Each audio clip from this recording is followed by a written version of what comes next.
Hey, Scarefest fans, this is Joe Lewis of Bonehead Weekly with another review. This one is called a remake, but it's if you guys remember the 2013 Evil Dead remake, it's really more of a sequel than it is a remake. And I'm going to say the same thing. This is 2022's Hellraiser. Now, Hellraiser is not been one of my favorite franchises. I enjoy the first two, and there's glimpses of things in the next two that are okay, but overall they make very little sense. And it's S&M torture porn before there was a thing. I like the idea of the demons. I like the idea of, ultimate pleasure, ultimate pain. I like all the ideas. I'd have a great story about Clive Barker. That's beside the point. Get me at one of these conventions and buy me a drink, and I'll tell you. I was just not a huge fan. So I had the bar real low on this one. Now, the movie is almost 2 hours long, and it's way too long. The acting in is pretty bad. The dialogue's not much better. Once I got through the first 30 minutes, I started to get into it. And then by the second hour, I was pretty engrossed and actually really enjoyed this movie, Hellraiser the remake. But it's not really a remake. It's more of kind of a sequel kind of thing. I don't know, but I wouldn't call it a remake. I mean, basically, it's about a young woman who is struggling with an addiction.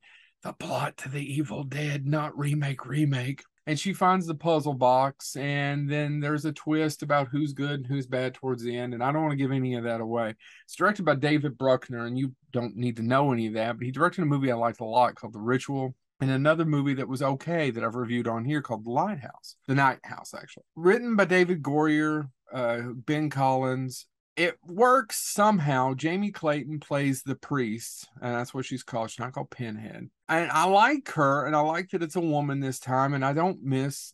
And Doug Bradley's a fine young American. Actually, he's British. It's a fine person, but it's okay that they changed a lot of it around.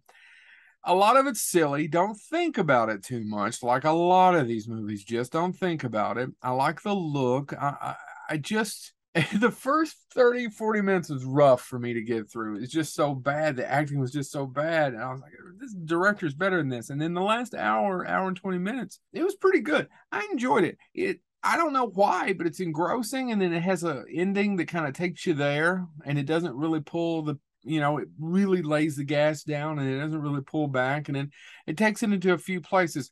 Really, I would say the plot overall, and I've seen this a lot, and it's true, is a combination of Hellraiser and Hellraiser 2. There's a lot of references to Hellraiser 2 in it, and there's a lot of where you can point and go, oh, this is straight out of Hellraiser 2. But the updating of the Cenobites, it all works, and I don't really have a problem with this movie. In fact, probably makes just as much sense as the first Hellraiser, if not more.